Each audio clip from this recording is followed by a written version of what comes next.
And welcome back. Today we are flying out the new premium 190A-5 U-14. And no, we are not going to be taking out the torpedo today, because as you can see, the lakes are completely frozen. Before we get started, thank you to all my patrons and to everyone looking to buy anything from the Guardian store. Discount link down below. But do I think the plane is good enough to warrant using that link? And I'm gonna be very blunt with you, I think it's not. The 190A-5 U2, which is easily accessible and free, is just a much better vehicle. And I will dogfight someone at the end of the video here in the U5, in the A8, and I'll show you just how far apart the performance really is. The main difference here will be the fact that you pull a little bit less AOA. So your instantaneous turn, when you pull on the stick, it's not going to move the nose as much. And in the 190, it's already relatively limited. However, in this thing, it does not turn whatsoever. And the faster you go, the bigger this difference becomes. If you decide to stall yourself out, if you're going into a little bit of a dogfight, and if you go nose up, very likely you are going to go into the very well known 262 flat spin or the tumble or whatever you want to call it, and it's basically unrecoverable if you are below 1 kilometer. Don't recommend you doing it, but sometimes you are forced to, and especially with the fighting style and the play style that the 190s in general really have, you're forced to play it in a little bit of a vertical manner, because the 190A-5s, the other ones, not the U-14, but the other 190A-5s can actually dogfight a pretty decent amount of vehicles. You can dogfight P-51s for example, and if you go into the longer fight, you should be able to just out energy them. With this thing, it kind of goes out of the window, because, well, first of all, you can't really use your low speed control. If you go into a raid fight or something, sure, you win versus another 190, but the 190 raid fight is not exactly something they are very well known for. So even though you will beat most other 190s in the raid, does it really amount to anything in the grand scheme of things in Era B? No, I don't think so. The funny thing is, this is probably still the best rank 3 premium for the German tech tree that you can get. The other option is going to be the TAL 154, which is even worse than this thing. And then you also have the LA5FN, which I think is a much better pick. Lower BR, much more versatile, and this thing is just extremely limited. I made a comment before about 190s and the Doras and the 152Cs and all that good stuff, where I called the 190s support planes. And I got some flack for this, but I didn't mean this in the way that the 190s are useless. I meant this in the way that the 190s very much rely on working team members. If you have multiple people around, if you have people in orbit that are just going to dive on you, you don't really have many options, which is the main issue that I find with this vehicle. It's not so much that it's absolutely horrible. The thing is, very often, and games like this, and a game I'll show you later on as well, very often they kind of just happen around you, and you're just kind of forced to rush in and get your kills if you want to get any. You can get a decent stat with this thing. You can be pretty effective with it. But your game impact is going to be very, very limited. Because you are forced to basically run away from everything, because your turn isn't good enough. You don't even have the high speed turn from a 190. It compresses quite badly. And the faster you go, the worse this thing becomes, opposed to, say, the 190A-5 U2. The one that's, again, for free in the tech tree. This you can get relatively easily. So I don't even think that you really need to make sure that you get this thing. It's not very unique, it's just a worse version of something that we already have. Unless of course you are a naval pilot, and maybe you'll get something done with the torpedo. First things here, Puromursky, very dangerous plane, but it's one of those vehicles that actually compresses as much as we do. So I'm trying to make him compress, and then once he starts pulling off, because he has to, I'm gonna try and pull into his loop. It's a little bit predictable, and I know that he's going to do this because I had this guy in my team last game and he was absolutely useless. So I was expecting him to break off way too late or way too early, giving me a shot. So we pull back after him and we set him on fire. He's gonna burn up, and we are gonna go and help our team out with killing this guy that already has 4 people on the 6. Not very impressive, but unfortunately that's how most of your kills in this plane are going to look like. It's third parties, people that aren't really paying attention. And just in general, it's a very boring plane to fly. I liked the other 190s. The A5 is pretty decent to fly. The F8 is fine. The A8, not an amazing aircraft. Definitely not very good. But hey, at least I had some fun in it. In this thing, I hated almost every second of it. To give you a little bit of a comparison, I didn't really mind any of the other 190s. The A1 is great. The A4 is good. The A5s are good. The Doras now at 5.0 are great. The TAL 152H is good. The TAL 152C is a little bit of a mixed bag, but hey, it's not completely unflyable. And then you have this thing, probably, and I'm gonna say it, and I might get some flack for it. It's probably going to be the worst 190 BR for BR. and I'd rather fly the A1 at 4.8, 4.7 or 5.0, maybe even 5.3 than this thing at 4.3. That's just, you don't have any options. You're forced to fight with your team. And if you're flying it solo, you're probably not going to have a great time in it. If you are going to be squatting in this thing, hey, it's a pretty decent aircraft. You get premium bonuses, you get premium SL. But in general, it's just not a very enjoyable plane to fly. And you're going to be just looking around for straggles a lot. And sometimes, even when you get easy shots, the MG151s just don't hit as hard as they used to. Very often you'll just end up getting a few hits. You'll just get a bunch of crits and they just fly off and they RTB. And they come back later and that's just really nothing you can do. The top speed, sure, it's pretty good. You can dive pretty fast. It doesn't really rip. Still rolls pretty decently. But that's all just kind of delaying the inevitable. Because sure, I can dive away from something like a Spitfire. But at the end of the day, if he doesn't follow my dive, and I don't dive towards the airfield, now sure, if I every time I get contested I run to the base, which a lot of people do nowadays, then yes, sure, you can reset every fight and push infinite head-ons. But if you aren't a dick, or a rat, or whatever you want to call it, this thing is just too limited to really have fun in. We go head-on with the A6M6, he dodges the head-on, so we pull back in, because well, those are the kind of kills you need to try and get. Key 61 is trying to reel me in the background here. And the A6M3 is pulling in. And that's full pull. I just couldn't pull into his flight pad. I only got a crit.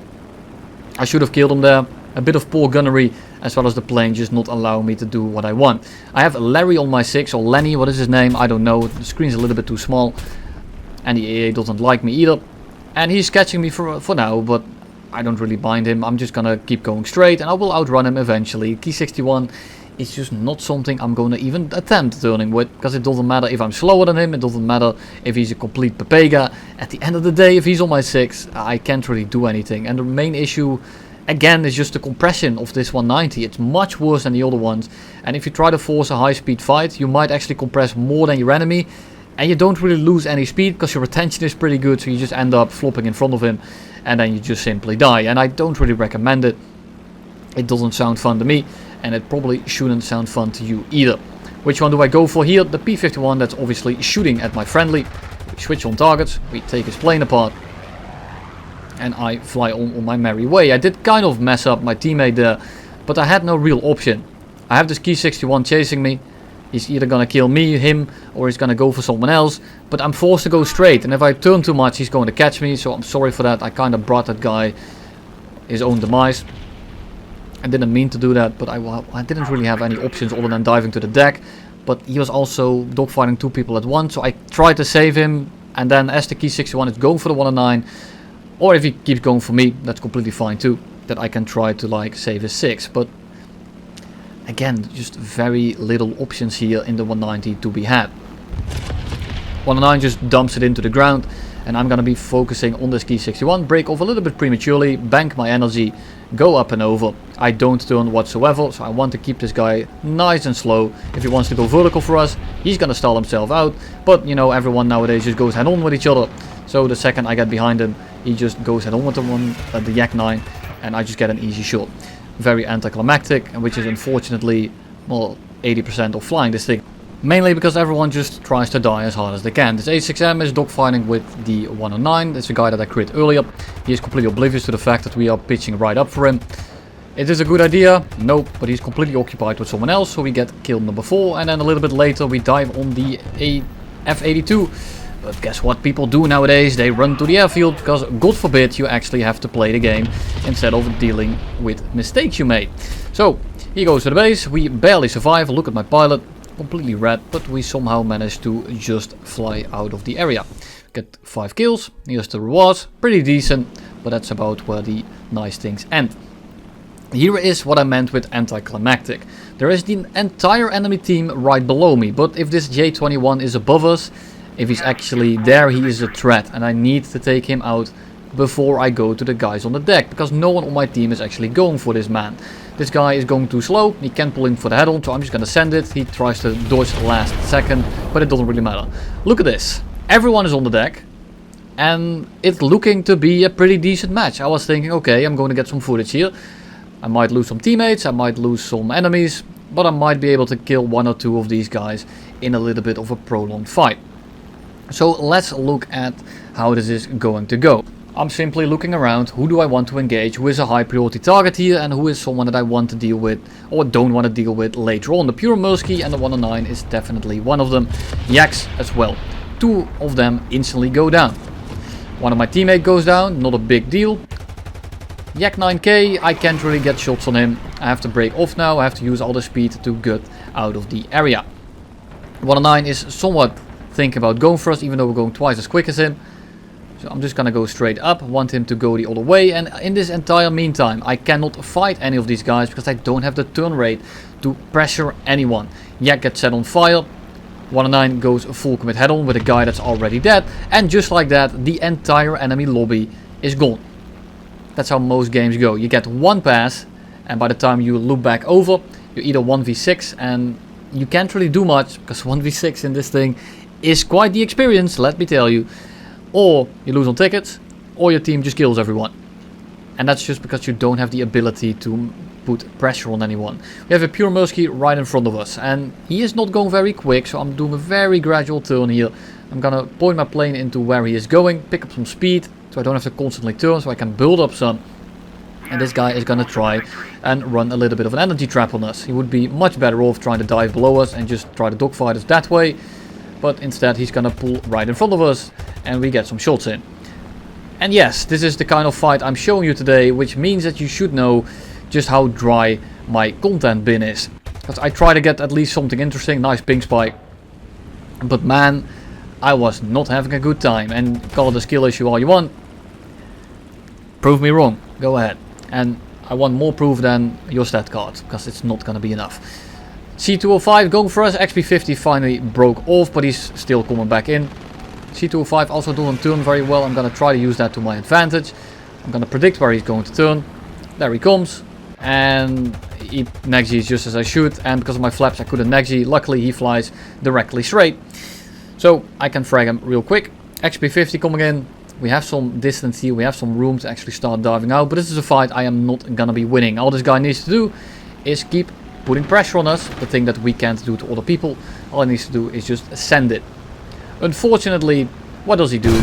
He flies straight. I don't get the shot in. My aim is horrible with this thing, I'm completely sorry. The new MG151s with the new velocity drop off that it experiences is something I really struggle with at the moment. So I miss everything, he flies away from us because you know that's what you do when you are in the better plane with more energy. You know, why even take the fight? So I break off, I'm gonna dive a little bit, I'm just gonna be taking the head on, because if I don't, I am going to be boned. Unless of course he runs away again. But I don't even have flaps anymore, which is a little bit problematic. I shoot in the head on, I dodge his rounds, he tries to dodge later than me, and it gives me the ability to pull straight back in. And then you have a Yak 9 and a P63 that have been on my 6 for quite a while, and I'm trying to like run away from them. I can pull into that head on, he is going to be building up quite nicely. And now I have to 1v1 a P63, and a P63 is something I don't really want to fight. Luckily he turns the wrong way, so I'm able to pull in just enough to get the shot in here. I get a crit, but that's, I mean, that should have killed him. Because right here he's going to get another shot, and if he does it well, I am going to be dying. But luckily for us, he's going to continue to fly straight for a little bit here, and then he again turns into the opposite direction. And please notice how hard I am struggling to kill this guy. This guy almost turns back into me, despite him turning the wrong way. So why am I showing you that? Because I killed him? Because I'm outplaying him? No. I'm showing you because just to show you how big the difference is. He turns the opposite way, then he needs to roll over and turn back in, and he still almost gets the shot on us. And let me show you the one thing it actually is good at. And it's probably bugged, but the air belts of the 151s currently absolutely decimate medium, heavy, light tanks. It doesn't matter. If you click on them, they simply explode. Look at this shit. It is quite hilarious that I'm killing medium tanks like this with air belts, and I'll show you another POV in a minute here. Actually, I didn't one-shot that one, God forbid. So we fly away, we turn around, and we do another run of this shit. Look at this stuff. These are MG151s, and I'm not even running the AP belts. I'm just clicking on medium tanks like they're nothing, and they just explode. It's fantastic. And sure, it's pretty good at this stuff. It doesn't really work on light pillboxes. It works somewhat, but you need to shoot through the windows. It doesn't really pop them like you're seeing right here, but it's pretty hilarious nonetheless. Not the best payout, and keep in mind my RP gains are pretty low because I'm resourcing the B or the BN MiG-23 despite me flying a rank 3. So it's gonna be a little bit skewed. RP should be a little bit better, but the SL lane is pretty accurate. And I mean, it's pretty funny, but let's be honest, this is not why you're buying a 190. But hey, you're able to do it, and it does kind of balance error B in the sense that Germany doesn't really have the ability to ground pound late game with their fighters. However, I think this is a little bit too much. Being able to frontally pen Shermans with HE belts and just completely decimating the tank, I think is a little bit too much. But you know, I'm not a balancing department worker, or whatever you want to call it. I don't work at Gaijin, I just get to play that shitty game. So let's look at another game here and how we go around and playing it. We have an I-185 going for us. Very obvious that he's trying to go for us. So I'm trying to pull him into a little bit of a loop, a little bit of a turn, so that my teammate can shoot him down. Teammate doesn't actually end up killing him, but he does go into a dogfight. And I see the C205, it's a different one from before. And we're gonna try and turn in and help this 109 with him. Mainly so that I can get the numbers down and make sure that I win the team game. Because again, you need to win the team game. If you don't, you're gonna have a little bit of a problem. So I'm reeling this guy in, and it's a little bit of an embarrassing moment because I'm just missing. But trust me, there's actually a reason for this. It's one of my earlier games, and I'm very used to 190s in general, the 190As. And this is going to sound like an excuse. It's a lot of copium. It's also just a skill issue on my end, and I'm very upfront about that. I'm just not feeling this thing very well. But I'm very used to 190s having to pull an X amount of lead or an X amount of time before you get the shot in. And because this thing turns ever so slightly worse, I keep underleading all my shots. It's extremely annoying, and it's definitely on my end, but that's just my experience. The MG151s also aren't just performing like they should or like they used to. And very often you'll just get a bunch of hits. You reverse a yak, and you get a hit, and then he just runs circles around you and you just simply die. I-185 breaks off. I'm gonna go for him first, take some shots, and then I'll need to go back for the LA7, but the LA7 in the meantime actually turned around. The 109 is also turning around. So what do? I'm gonna keep this LA7 busy for as long as possible. I'm going to do a little bit of a loop, keep turning for as long as humanly possible so that he keeps chasing me, but he doesn't. LA7 and 109 like to go head on, and they give each other a kiss. What a fantastic game plan. I really hope both of you had fun doing that. So there's a Wyvern on the deck, there's a Yak 9, Wyvern actually goes down, P47 is taking a nap on the ground, and then the C205 turns back into us. And he has way too much energy for us to actually deal with him. So instead of trying to dive away from him, that's not going to happen. I'm just going to try to push ahead on. When I notice him dodging, I'm going to lead into where he is going to be, hold the trigger down. And luckily the MG151 actually sets him on fire, because if that actually hadn't killed him right there, I would have died quite easily. I didn't have the energy to contest him. So for me it was last ditch attempt of trying to get some shots in the head on, make him dodge, and he did. Props to him to actually dodging the head on, because that's what he should have done. He should have just been a little bit less predictable with it. In the meantime, the F4U and the Yak 9K also exchange each other in the head on, and basically every kill in this lobby has been a head on. The Yak 9 going head on with the F4U though, I am not completely sure why you would. You know, pretty equal energy, and the Yak 9 shits all over the F4U when they go into a dogfight. Here comes the Wyvern. Are you ready for another head-on? Because I sure am. I'm gonna pull in about 1.8, shoot a few rounds. Second I see him shoot, I'm gonna break off. MG151s, I just get a hit. I'm gonna go under him. I'm gonna try to pick up some speed, because I feel like they're just going to head on each other again. But notice the differences in the head-ons. There's one where you just both keep shooting until you collide, and there's one where you actually try to avoid the fighters being laid upon you. The FU shoots, he's full committing. Wyvern actually tries to dodge a little bit. He tries to also pull back in, punish the FU for sending it so hard. But because he went a little bit defensive, he's going to lose some speed and he's going to get within range. Look how long these rounds are in the air. With the MG151 ballistic changes, the rounds are pretty damn slow at range now, and they're really not as powerful as they once were. And now also when you do hit, they don't hit that hard anymore, unfortunately.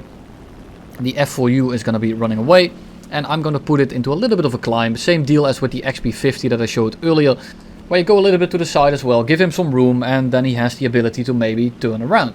If he does that, we are gonna not pull into the head-on instantly. What I do first is I go a little bit to the left. Why do I do that? So he needs to turn even further. He's gonna lose even more speed, and it's going to be an easier head-on for me. He's slower now. I get another damn hit in, but because the Wyvern just did a 180, and now he has to do another 180, he's gonna dump a lot of speed, because that's just how the Wyvern is. I'm gonna stall on top of him. and I will be pulling down on him, and eventually he will go down. If he tries to run away from me here, or if he had tried to run away from me from the start, no chance in hell I would have ever caught him. Luckily he actually tried to fight us. Just like this guy right here, I've been chasing him for a while now, and he is running into the map border, and that's where I have been directing him towards. I've been cutting him off constantly, and I have some speed from a dive, so I'm pretty fast still. And eventually I push him so far into the map border that he decides to turn around, and I'm gonna be taking this. Why? He shouldn't have taken it. He should have just tried to extend, maybe try to dodge the head-on and then keep running. But thanks for the win. He lost the game because he died and he was the last one alive. So thank you for doing that. And I'll take that any day of the week. I'll gladly sacrifice my plane to potentially get a win in. And what are we doing here? I'm dueling someone, and we're not necessarily trying very hard. We're not going to go very in-depth into how to dogfight. What we are doing here is simply testing the turn radiuses and how well planes turn. And we are not using flaps, neither of us are. And look how quickly he turns into us. He misses on purpose, just to give you an idea, but we're just gonna try and raid fight. He's not dropping throttle, he's doing the same lines as we do. And look at this, he gets the first shot. Guess what? He also gets the second one. Let's do it again, in case it's a flop. But we are gonna be dogfighting an A8. A8 pulls in very easily here. And we are actually gonna try and have a little bit of a dogfight, because it's already very clear that he has the performance advantage in terms of the turn rate. Now we do rate a little bit faster because we turn worse, which means that we might be able to energy trap this guy. But that's not the entirety of the picture here, because we do have him almost stalled out here. And I'm making sure to stay outside of his guns, because that's the most important part. He rolls the opposite direction, so I'm just gonna go around it. And we go up. And we need to make sure that we don't stall out, but we do it for the sake of the argument. This is why. This is what the 190A-5 U-14 does when you try to stall fight with it. If you have nose up, you go into the 262 tumble. You need to pull your flaps in. You need to go to probably a different control scheme. There we go. There we go. Drop the flaps and we instantly recover. He has been so kind to let us live. That's why we are not dead right now. He hits us. And we go into the vertical again. That kind of stall in a fight, in a 1v1, gets you killed. Trust me. It doesn't matter what plane you are fighting.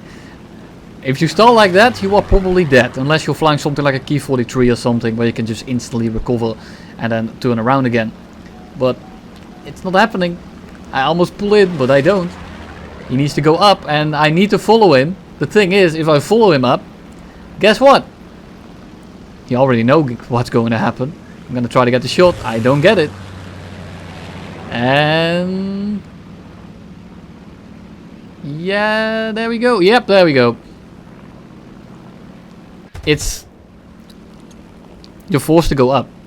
If you try to raid fight, if you try to go horizontal fights, horizontal turning, the only chance that a 190 has in a dogfight is when you use your engine power and your speed management. You cannot do that in this thing, because you're just going to stall out, and once you stall out, you are done. You are straight up done. It doesn't matter how much altitude you have, you're just gonna drop like a brick, you're gonna fall down, and you're simply going to die. Here's a 190A-4.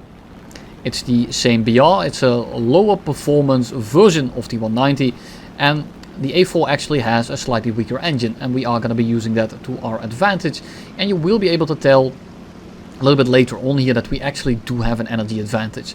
He is stalling out, we continue to turn into this direction, and we are going to be able to pull into his loop, because he is simply too slow. We then pull up, and because of my inability to aim, nose doesn't go up, everything together, I miss my shot. I'm only going to get one shot because it's an A4. I then am forced to go up with him, because if I go down, he outturns me and my energy advantage becomes nullified. But guess what? When you go up, and you might think I'm going to get the shot there. Nope. It stalls out. We go into full controls, we pull the flaps in, and we're going to try to recover it. Is it recoverable most of the time? Nope. It isn't. Not with a good amount of altitude. At high altitude it doesn't really recover. But once it goes into this kind of tumble, it's done. And this is the 190A-5 U-14 experience. Thank you all for watching. We recovered last second, but a little bit too high, and we tried to pull up. Not happening. See you in the next one.